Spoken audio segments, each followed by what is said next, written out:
ലോക്സഭാ തിരഞ്ഞെടുപ്പിന്റെ ഫലം പ്രഖ്യാപിക്കാൻ ഇനി ദിവസങ്ങൾ മാത്രം ബാക്കി നിൽക്കെ തൃശൂരിൽ ഇടത് വലത് മുന്നണികൾ തമ്മിൽ അങ്ങോട്ടും ഇങ്ങോട്ടും തമ്മിത്തല്ലുന്ന ഒരു കാഴ്ചയാണ് ഇപ്പോൾ കാണാൻ സാധിക്കുന്നത്. അങ്ങോട്ടും ഇങ്ങോട്ടും പരസ്പരം പഴിചാരുകയാണ് ഇവർ ചെയ്യുന്നത്. ഈ രണ്ട് മുന്നണികൾക്കും വ്യക്തമായി അറിയാം ഈ തിരഞ്ഞെടുപ്പിൽ പരാജയപ്പെടും എന്നുള്ള കാര്യം. എന്നാൽ താഴെ തട്ടിലുള്ള കണക്കുകൾ പ്രകാരം ഈ കണക്കെടുപ്പ് പൂർത്തിയാക്കിയപ്പോൾ തന്നെ തൃശൂരിൽ പരസ്പരം പഴിചാരിയും വിജയം അവകാശപ്പെട്ടും മുന്നോട്ട് വന്നിരിക്കുകയാണ് ഇപ്പോൾ മുന്നണികൾ. VS സുനിൽകുമാറിനെ CPM വോട്ട് ചെയ്ത് വഞ്ചിച്ചുവെന്ന് TN പ്രതാപനും K മുരളീധരനെ DCCയും പ്രതാപനും ചേർന്ന് ബലിയാടാക്കിയെന്ന് LDFും പറയുന്നു. അങ്ങനെ വാശിയോടെ അങ്ങോട്ടും ഇങ്ങോട്ടും വാഗ്വാദങ്ങൾ മുന്നേറുകയാണ്. എന്നാൽ BJP ആകട്ടെ ശാന്തമായി തന്നെ മുന്നോട്ട് പോവുകയാണ്. കാരണം അവർക്കറിയാം ഇത്തവണ സുരേഷ് ഗോപി തന്നെ തൃശൂർ കൊണ്ടുപോകുമെന്ന കാര്യത്തിൽ.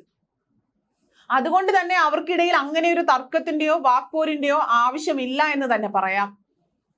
10 ലക്ഷത്തിലേറെ വോട്ടുകളുടെ ജനഹിതം അറിയാൻ ദിവസങ്ങൾ മാത്രം ശേഷിക്കെ ആണ് UDFന്റെ ചുമതലക്കാരൻ കൂടിയായ TN പ്രതാപൻ ആരോപണത്തിന്റെ കെട്ടുകൾ അഴിക്കുന്നത്. കോൺഗ്രസിന്റെ ബൂത്ത് ഏജന്റുമാരുടെ കണക്കുകൾ 1/4 ലക്ഷം വോട്ടിന് K മുരളീധരൻ വിജയിക്കും.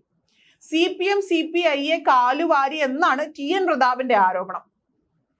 ED കേസ് ഒതുക്കാൻ വോട്ട് ചെയ്യാതിരുന്നെന്നും CPM BJPയെ സഹായിച്ചുവെന്നും പ്രതാപൻ ആരോപിക്കുന്നുണ്ട്.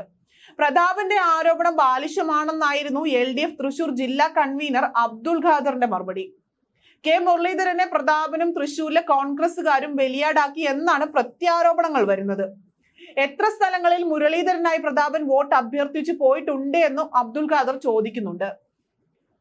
7 നിയമസഭാ മണ്ഡലങ്ങളിലുള്ള മേൽക്കൈ നിലനിർത്തി 10,000-ലേറെ വോട്ടിന് സുനിൽകുമാർ വിജയിക്കുമെന്നാണ് LDFന്റെ താഴെ തട്ടിൽ നിന്നുള്ള കണക്കുകൾ പറയുന്നത്. LDFും ഇന്നലെ അവസാനഘട്ട അവലോകന യോഗം ചേർന്നിരുന്നു.